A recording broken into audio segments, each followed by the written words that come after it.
Good morning, happy Tuesday, and welcome to ScreenJunkies Universe. I'm very pleased to be back with all of you and all of you. Roxy Striar is here. Guten Tag. I have secured the documents. I mean, visited the set of The Girl in the Spider's Web. Roxy Striar is here. Yeah, welcome back. Spencer Gilbert, Dan Murrell. Hello. I have missed all of you profoundly, but it's been a very interesting time in Berlin, which I will be telling you a lot more about in the weeks to come. We'll have like a little sizzle reel of what it's like to be in Berlin, but also, again, I did visit the set of The Girl in the Spider's Web, so we will be telling you a lot about that. That's the Lisbeth Salander, starring Claire Foy of The Crown as Lisbeth. Oh, recasting. I was just reading about it. Okay. Yeah, she's actually, I saw a little bit of the filming, which I can't talk about yet, but she's great. I love her, even though I don't like The Crown that much. I love her. Just yeah, so she's really transformed. It's interesting. Betty Alvarez is the director who did the remake of, he did Don't Breathe. If you guys saw that, he also did the remake of Evil Dead. So very, very, very interesting, and also secured the documents. So Star Wars, The Last Jedi, let's talk about, we have a news roundup coming up, but we're going to give you a little spoiler warning for this, for both The Last Jedi, the movie, and the novelization. Okay, there we go. Yeah. Oh, good. Our graphics back. Our graphics it went back. away for a while, and now it's back. It's back. Spoiler. Came back with spoilers. Beware of the spoilers. Was that the best nightclub you went to? Spoiler alert. Spoiler. Spoiler alert. Spoiler alert. The hottest bar in Berlin is spoiler alert. Can I tell you, I speak no German. Really? And then I went. And so usually when I'm in a different country, I like to at least say thank you in English, and then I say thank you in their language as well. So instead of doing that in Berlin, I would say thank you, bitte. So basically I was saying thank you, you're welcome. Butter? Oh, yeah. Why were you doing that? Because I forgot that it was Dankeschön, and I was saying, I thought it was bitte, so I was like, so everyone's like, I guess you don't need me in this conversation. Smooth. Thank you, please. Thank you. You're welcome. I thought bitte was you're welcome. I believe bitte is please. Oh, well, I believe bitteschön is you're welcome. So we still haven't gotten it figured out. Check out foreign language, Dan. I could be completely wrong. Almost It's been a long time. Well, let me. Either way, nothing made sense. Thank you, please. Spoiler warnings for The Last Jedi. There have been some changes in the novelization, and we're wondering if these alterations could have helped the movie. And you guys let me know which ones speak to you. So let's talk about Han's funeral. And we'll split this up a bit so that I'm not reading a page and a half all by myself. Leia holds a small service for Han as the Resistance hurries to evacuate the planet. She admits Han probably would have hated it, and with no body to bury, she instead buries a wooden figurine he carved for her the day before the Battle of Endor. Sweet. But also so sad. Been nice Yeah, to see. horribly depressing. You like that one? Yeah, but I still think that Han kind of never really got his due. I mean, even in this movie, Luke, Chewie busts in and Luke just says, "What happened to Han?" and then just cuts away. It's like, you never get to see these people who loved him like actually respond to. It's all like, oh, well, anyway, I got to go do this thing. So this would have been a nice little moment that I would have liked to have seen. I understand that it's a movie and you got to get it started, and this literally would have been 3 minutes of right screen time? after the scroll. So, but I think it's revealing though that she says that Han would have hated it. So then it's like, why are we doing it except for the audience to have our moment? Because like Leia knew Han better than we do, and Han wouldn't You have don't know wanted that. it. Leia might not have known Han better. There's a lot of big secrets. We have read there. the extended material. We have the true. She Wikipedia doesn't- on him that she doesn't. She does not have that. And who really knows who knows anybody best? That's a great point. We don't too. even know ourselves best. I'm feeling very existential. Roxy, help us out with Luke didn't want to become a teacher. Luke didn't want to become a teacher. Luke spent years traveling the galaxy to find various Jedi artifacts, including those sacred Jedi texts. But it was when he sensed the power within his nephew that he realized it was time to start a Jedi Academy. What Luke didn't realize is that Snoke was manipulating him to head down this path because he had visions of the future revealing that Ben's training would end in tragedy and that it would result in him going into exile, taking Luke off the board and stopping him from interfering with his plans. Dun dun dun. I don't think we need it. We kind of get this. I don't think we needed this one. What do you think? Yeah. All right. Yeah, I think that this is like Further dumbing down of Luke Skywalker. right, and like Snoke's plan seems like a bit of that old mousetrap game that took forever to set up of like flipping the hand into the pan and then the thing, the trap was set. Marble goes down the thing. Yeah, kind of like Lobster. You've got to do all of the work to get like a second of playtime, but yeah. You don't need to go full Rube Goldberg to distract Luke Skywalker. But there you go. All right. How about this one? The Emperor was aware of Snoke. Dan, read that off. During the events of Return of the Jedi, the Emperor actually sensed his existence shortly before his demise. He just wasn't entirely sure what he was sensing through the Force and didn't act on those feelings as a result. Okay. Yeah. To paraphrase John Oliver, cool. That was a direct quote. It's weird. This is a weird coincidence because we were talking, Spencer and I and Joe were talking about this yesterday about novelizations, especially when they come out like this long after a movie. It's kind of the smart thing to do because you just kind of sit back and wait and see what people bump on in a movie and then just write around it. Like, no, totally, you knew the whole time and here's why. And so then it's like for everyone, when you look at a movie and say this doesn't make sense, now you have a generation of people that love the movie saying like, no, because it says right here in the official novelization that Snoke knew about it all the time. Come on, I get it, but at the same time, you're able to write around these problems, and I hate required reading for a movie, or for people to say that a movie only makes sense if you read another piece of supplemental material. No, a movie's a movie, and the script makes sense if it makes sense, and the script doesn't make sense if it doesn't make sense, and you do not get to refer to an appendix when you're talking about whether or not a movie makes sense. Roxy, does what not are your work. feelings? 100%. It's the exact opposite of legitimate. Like, you can't be like, because you didn't understand this part of the movie, please refer to chapter 11. And what? Why are you allowed to do that if your movie does not explain itself? And I'm not saying this movie doesn't, and I actually happen to love this movie, but I think that that's BS, that they have to be like, no, it's not enough for you to pay to see our movie. You also have to go and do required reading like it's school. Yeah. These books should enhance the movies, but they shouldn't explain them. If you want to read them, you should be able to as a fun I wish we could activity. read Star Wars novels for school, but this one in particular, like, I don't think it really addresses any concerns people had. It's just like, this doesn't say who is Snoke. Rather, it kind of drives home that Snoke is just some guy. How did your face get that way, Snoke? Why does it look like that? Yeah, but he's just some shriveled old testicle-looking dude, and the Emperor was like, "Oh, what's that all about?" But I think a lot of these, as we go through, even more so, I think a lot of these things in the book are meant to enhance Snoke's character and to like build on his mythology. And my response would be like, do that in the movie, because from my point of view, not everyone's point of view, but from my point of view, I think he's a pretty underdeveloped character. Absolutely. And so now to be like, well, not actually, because in the novelization it fully explains. Well, you know what? Do it in the movie. Yeah. Because it's not, you don't, for me, these are two separate things, and you shouldn't be able to like kind of cop out of underwriting something in the movie by saying like, well, if you agree with the novelization, it fully explains. No.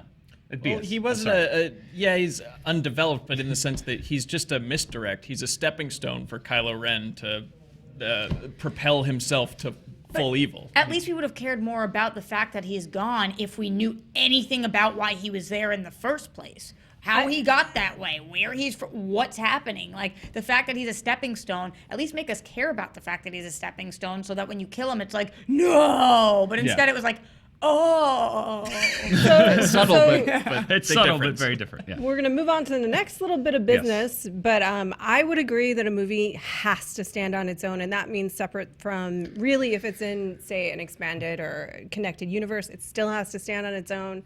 And if there is a novel, it still has to stand on its own. And certainly we don't want directors' treatises handed to us before we see a film, as in some films that happened last year. But the weird thing about this to me, too, in terms of Star Wars, is that it's almost like the two movies, in a sense, contradicting each other. Like, Snoke is important. He's not. Like, they're undecided about his role. Yeah, this is you're building. That's the other thing, and that's where Star Wars is kind of an uncharted territory.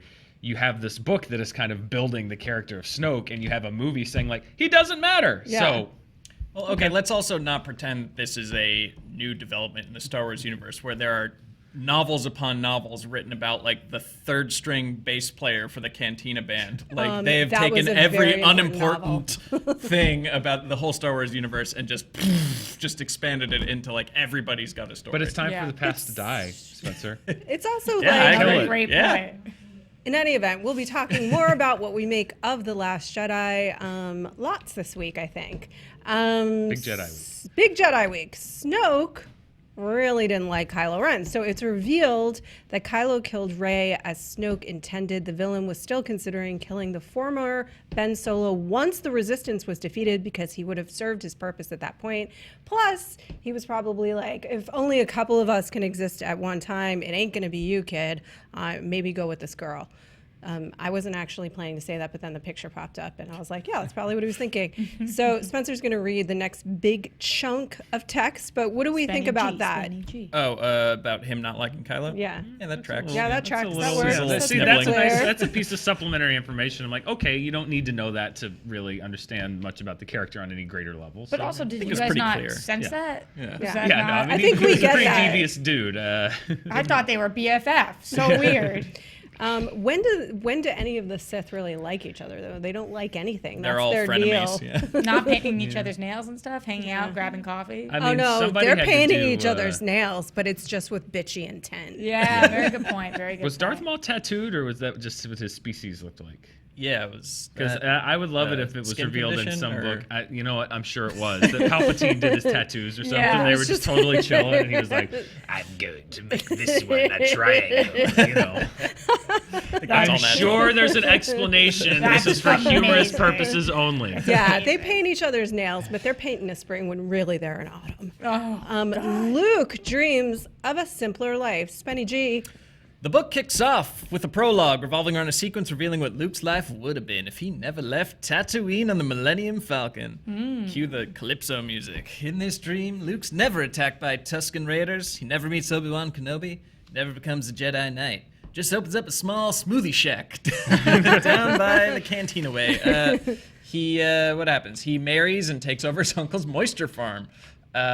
When he wakes from this dream, he interprets it as a sign from the Force that big changes are coming to his life. I thought Luke cut himself off from the Force. I never want to hear anybody say moisture farm. Moisture farm? Yeah, Moist great farm. euphemism for you know what. Yeah. Moist. Going moisture farming, Mom. But the Be back before midnight, honey. this is I feel like he would have still been Wait a burnt minute. to a crisp. Hang on, just one question. Yeah. Spencer gets no graphic. Dirty Uncle Spencer. I'm requesting it right now, people. Carry I don't on. think I did. I'm not graphic worthy yet. Give me You've time. got Snark Attack. Snark Attack, exactly. Bullshit. Yeah.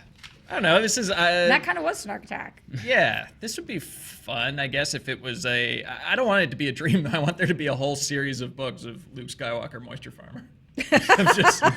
just like an alternate Star Wars universe. It's where, sort of like the Get last out. temptation of Christ. Yeah. Right? Like, Yeah. oh, this is what it would have been like if he Would've was just a been. human. I assume that Tatooine would have been overrun by the Empire, considering that the Death Star would never have been blown up. And Yeah. Hey At man, some everyone needs point- moisture. At some point, I'm Yeah. talking 100 years from now when we're all, I'm so sorry, in the ground, there are going to be movies like this because they're just not going to have anything else to do it with Star Wars. So they're Yeah. going to be like, all right, fine, we'll go with the moisture farm thing. Go with the. Why are see you how that sorry we're runs. going to Moisture, die? a We're Star definitely Wars I'm going sorry to that we're going to be die. in the ground because like Yeah. maybe some of you guys want to be cremated. I don't know. Oh. Well, I didn't realize I just lost my choice, I'm but getting my brain burn downloaded into a me. computer. Yeah. I'm gonna be on a hard drive somewhere. Oh. just burn me. I want to be frozen. Burn it Walt up. Disney, right next to him. What? Burn me, scatter them ashes. Freedom! Rey's unusually strong force knowledge is explained. Roxy. Sort of. We learned that Supreme Leader Snoke's decision to connect her mind with that of Kylo Ren resulted in some of the villain's knowledge and skills being implemented on her brain, thereby making her at least a little more capable. I think this one is actually the one that probably has the most significance in the movie in terms of the largest amount of complaints, which are that Rey is befuddlingly aware of what to do with the Force and befuddlingly conscious of how it works with no one really having trained her. I mean, the one person that was supposed to train her straight up refused to. So this two actually... scenes. There were Did two eventually. scenes in Give which the there three was tra- tips. yeah. Yeah. Okay. Not a full blown. Wasn't full blown. You know what? He got a whole time with Yoda in a swamp, and then he got Yoda's ghost. Like, this girl, all she gets is like, here's a couple of tips. Reach out. Work it out, honey. She's very self-motivated though. Like she's always training, even when no one's really telling her what to do. She's, doing the Ain't it the truth? Yeah, Roxy? it's so true. stick party. In any event, I actually think this piece adds a lot to explaining how and why that is. What do you think? It's a great way to write around a plot hole. Okay. Well, again, I don't think this is a plot hole. This is one factor where I would really encourage everyone to withhold judgment until episode 3, because mark my words, her parents aren't nobody. I completely agree. She's not say no that. one. She's the chosen one, foretold by the text or something. She is. But This they will put themselves be. in a problem now, because now people are happy about that. Now people are like, yeah, that's me at home. I have no parent, and then people have connected to that. And now we're gonna be like, whoop. Yeah, I would just Never say, mind. if you believe Kylo Ren saying they're no one, then I've got a bridge to sell you In Brooklyn. Coruscant. I don't know. Trying to make it Star Wars. Yeah. All right. I mean, here's the thing. I legitimately think in Rian Johnson's Star Wars universe, her parents are no one. And it doesn't matter. And it's an egalitarian universe in which you can rise and in which we are all equally empowered to find our inner strength. But that in J.J. Abrams' Star Wars universe, she is like a Skywalker. Yeah, or but something. even in interviews with Ryan, he's like, you'll get final answers in the third one, but I wanted to give you something satisfying for this one, but so you'll get finality in. Well, that's because he part 3. knows that JJ now can do whatever he Whatever wants. he Just like wants, Ryan yeah. But- took what JJ did and was just like, screw you. Mystery box my ass. None of it matters. Sorry. It's definitely those things, but they also did have the unfortunate, and I don't even know how else to say this, but losing Leia does mean that they probably feel like they have to change Skywalker's storyline and what happens there, because this decision was made prior to that, and now I don't blame filmmakers for being like, wait a second, how do we move Skywalker family forward without changing something here? Well, Leia, also another thing that's not noted here, but that is apparently in the book, is that how the Force works for her is explained a little bit more in the book as well. Mary Poppins. Hey, you know what? I needed that. I liked it too. I've needed it for a long time, and I got it. And I Just needed a it. I don't You mind needed Super Leia. Leia floating Yeah, through space. no, I needed Leia to have her own moment with the Force. I needed her. I have told this story, so forgive me, but when I was little and we watched Star Wars all the time, I was really upset that Leia never became a Jedi, and I just couldn't understand it. I just could not wrap my mind around why she would be not chosen in that regard, because she had been more trained for leadership. She seemed more in a position. She seemed more willing to lead, more interested in that, and yet she was just passed over. Like, why? And so my mother, in her attempt to assuage my upset, was like, "Oh, she is, and she will. It's coming in the next movie." Like, liar. Or she was a future seer. It was meant to comfort me, but I've been waiting for it, so I needed that. I mean, I love that she was able to use the Force. I just wish that they hadn't immediately put her in a coma and sidelined her for the entire movie she directly passed afterwards. away. Well, I know, but not before not that before movie. that, That movie was yeah. done. It's 9. That's yeah, it makes no sense that she wasn't just in a coma from being out there, and then they brought her inside. I agree with you, Roth, and it's not even that moment specifically bothered me, but it was just like, wait, now why is she in the coma? Instead of just here as the leader. Yeah. Yeah. It just it was odd. Yeah. It struck me. I totally agree. I was hoping that she would really be at the forefront of this one and kind of be doing a lot of what Laura Dern did. Like, she's the one that's, instead of just yelling at Poe at the beginning, like, she's the one that has, throughout this entire movie, the long plan, and instead of just like, oh, well, she told me. And the She'll tell connection you. with Luke and sensing that he was gone to that kind of forciness is cool. Yeah. All right. How about this one? The First Order rises to power. Roxy, take us there. Again, apparently the Emperor had a plan called the Contingency, which in the event of his death and or the fall of the Empire meant that weapons and resources were hidden in the unknown regions of the galaxy for the group to utilize. This is also explored in Star Wars Battlefront 2. It was Supreme Leader Snoke who took charge and helped the Imperials survive. Oh, makes sense. Yeah. The contingency.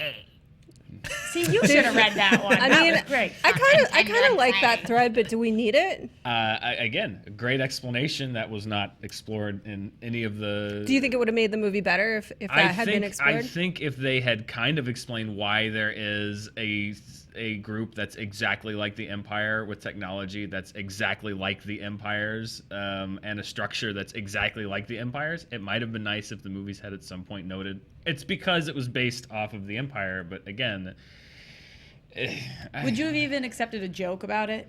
Like some kind of line, almost like what you just said? sure, it's just it's odd, you know. And this thing of just like, well, but the thing about this now is just like, well, it's been explained. Like, to me, I'm sorry, it hasn't. It hasn't. I get it. I get that these novelizations are part of the universe. I understand that, but it's like when we would do the Hunger Games honest trailers and people would leave comments like, well, if you read the books, then it's very clearly explained. I'm like, the movies ain't the books. I'm sorry. You can't just make a movie and then say like, and we'll explain the rest of it whenever, later. It's not how it works for me. Or we already explained it before. Like in Harry Potter, that would happen to me sometimes. And they're like, well, actually, 2 books ago it said. And I'm like, Okay, actually, there's nothing in that series of movies that's confusing. Just kidding. okay. You say so. They're perfect, and they get a 1 million plus on every review. Spencer? Yeah, agreed. I don't know.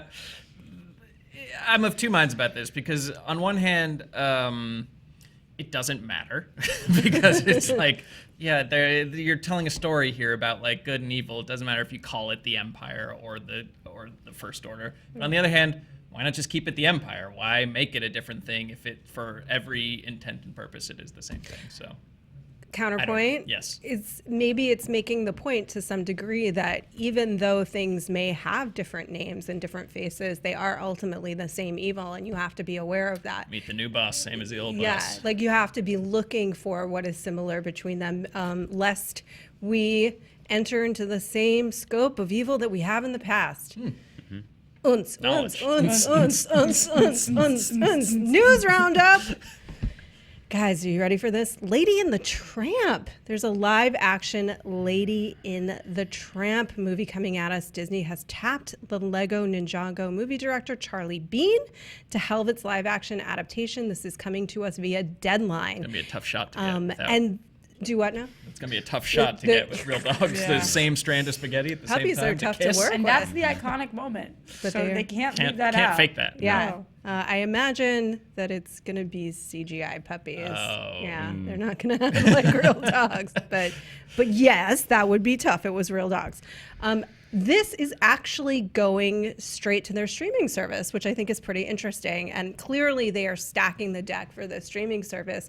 But do you think that, I mean, Lady and the Tramp to me feels like it could have worked theatrically. So is that surprising? It did work theatrically. Well, no, I When mean they the made live, it the 60 years adaptation. ago, and it's amazing. It's Yeah. one of my favorite animated films. Yeah, this makes a lot of money for Disney. I get why they do it. It's just not for me. The idea of taking, if you want to do take a movie like Black Cauldron or Sword in the Stone or some of these weird trippy movies that have like great potential and want to remake it, that I understand. But I mean, I get it from a financial sense, but from a creative standpoint, I just don't understand this trend of let's take a great movie and just do it again. Well, when they do it to great movies, it works box office wise, and Yeah. when they did it to Pete's Dragon, it didn't. Yeah. So But they did it to Jungle Book, and it was great because they took the weaknesses still, of that like- animated film and made it Yeah. into, I think, a stronger story and But a even if stronger you movie. spin it and do like a Maleficent kind of situation, it's a different story that you're seeing in a different kind of way. But if you're Yeah. telling the exact same story just Right. in live action,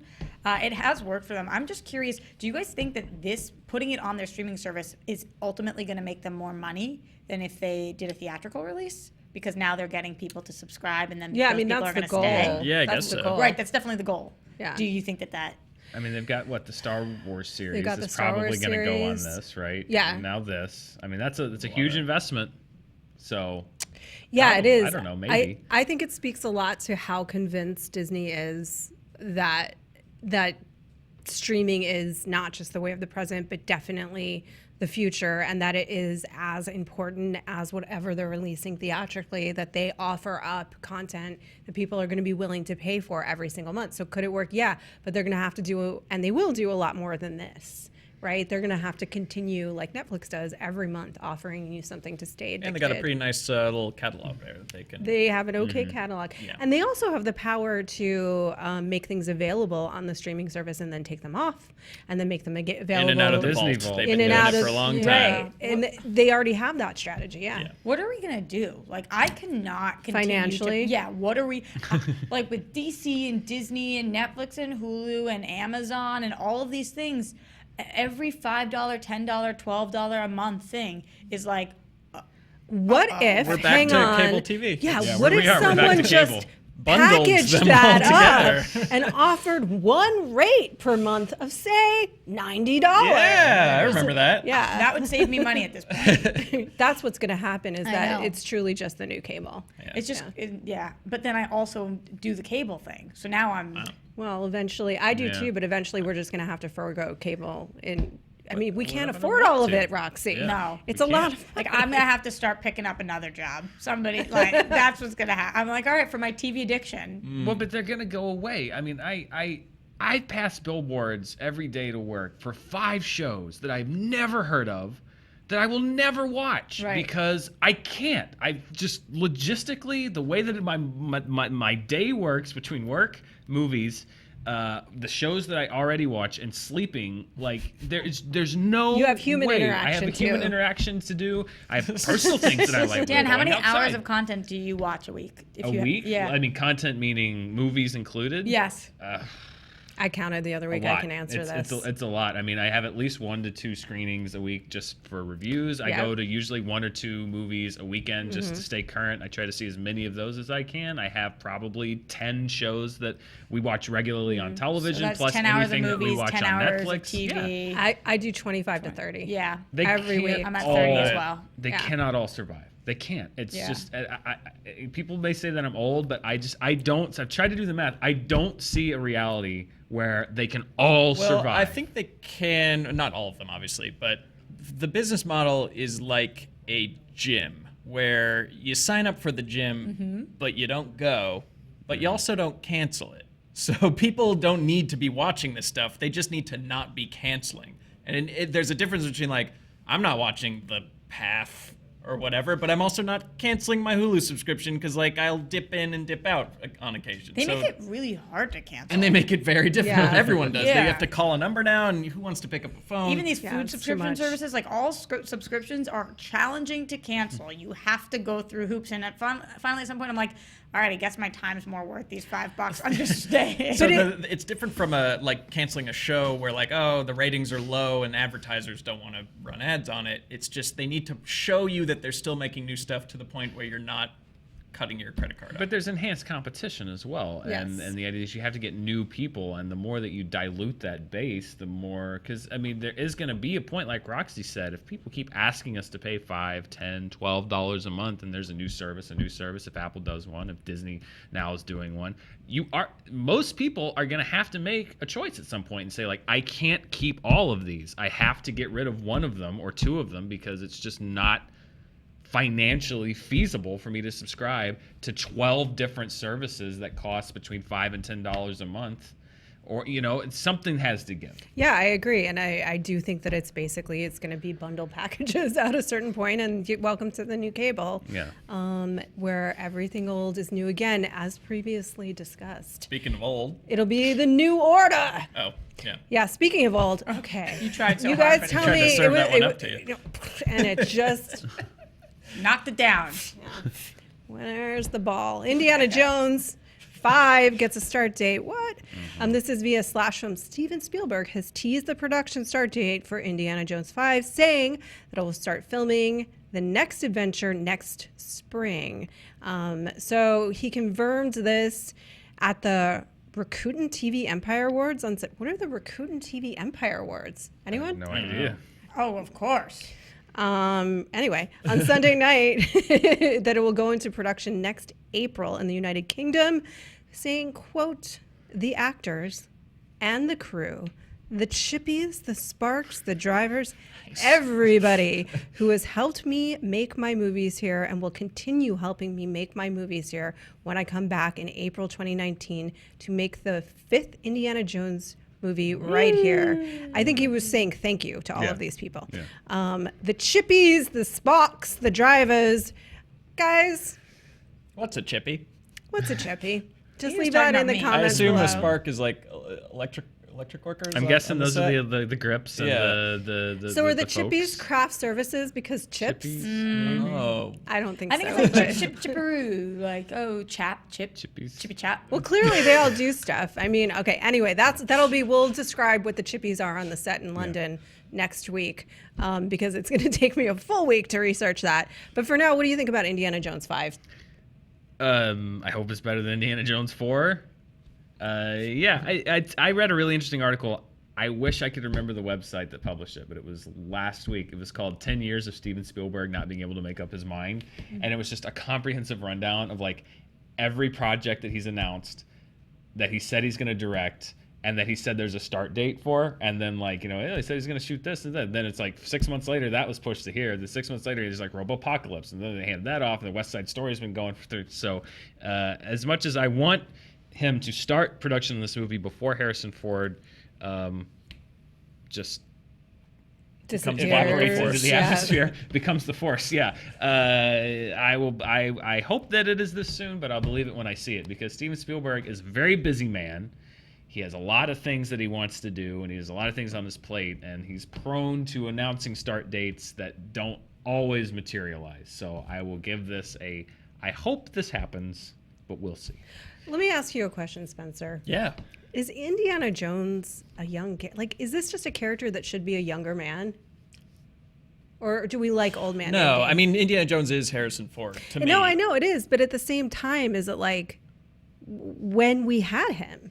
Well, You know? I would only point to Last Crusade, where you have an old Indiana Jones in the form of his dad, Yeah. Sean Connery. So then they tried to recreate that in 4, but To a great success. To great success. Yep. So I do think that there is potential to kind of give this character the Viking funeral he deserves that we didn't get last time.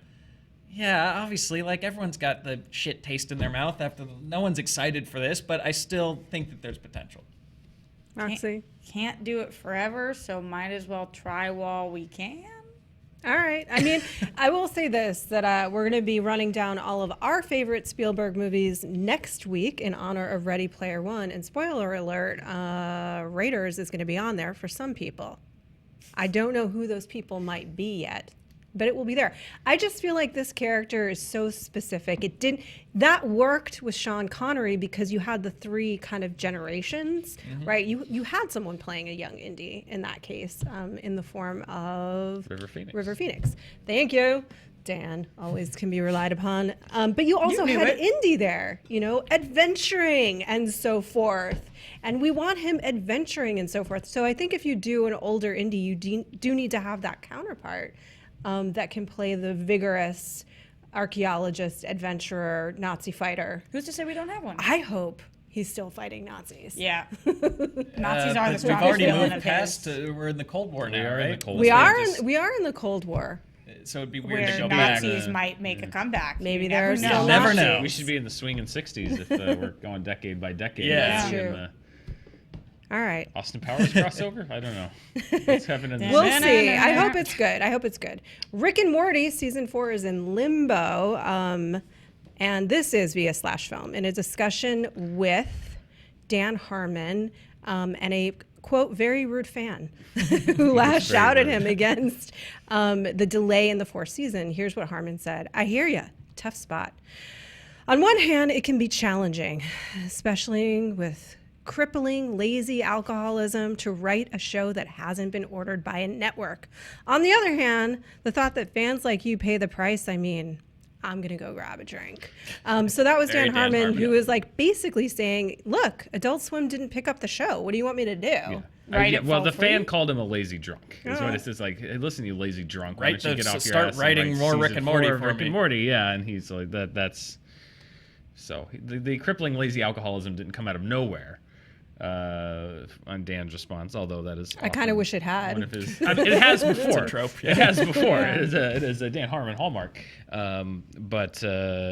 Yeah, Adult Swim's weird. Like I was reading about, it's like Venture Brothers. I was reading has done like what 6 seasons in 15 years or something, and the network is kind of known for being very weird about like not locking things in long term, and they wait to lock stuff in. Well, it's a money thing. When you can pay somebody the same rate for a whole season, but that season is so many more episodes than it's supposed to be, then you don't have to up their contract and they can't renegotiate. That's why they do it.